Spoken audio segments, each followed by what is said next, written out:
Dans cette question, on cherche à calculer une longueur. On reconnaît une configuration du théorème de Thalès, et donc on va appliquer cette propriété. Les conditions d'utilisation, c'est ce qu'il faut écrire en premier, les droites parallèles et les points alignés. On cite le théorème. On va écrire ensuite l'égalité, en commençant par le point d'intersection, E. Une fois que cette égalité est écrite, on remplace les longueurs que l'on connaît d'après l'énoncé. Et puis, on va récupérer qu'une partie de l'égalité qui contient la longueur EC, de façon à pouvoir calculer EC. Pour prouver que le triangle est rectangle ou pas, on utilise soit la réciproque, soit la contraposée du théorème de Pythagore. On calcule le plus grand côté au carré, on calcule la somme des carrés des deux autres côtés, et puis on regarde, on compare. Ici, c'est la même chose, on trouve 36 des deux côtés.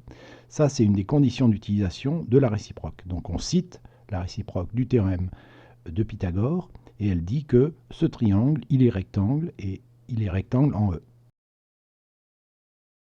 Comme on l'a vu précédemment, les deux triangles sont dans une configuration de Thalès, c'est la question 1, donc on va dire qu'ils sont semblables.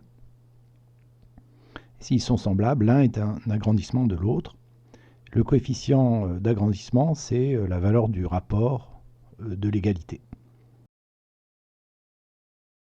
Pour calculer la surface d'un triangle, on fait la longueur de sa hauteur fois la base et on divise par 2. Comme le triangle BEA, c'est un agrandissement du triangle ECD, l'aire de l'un est multiplié par le coefficient d'agrandissement au carré.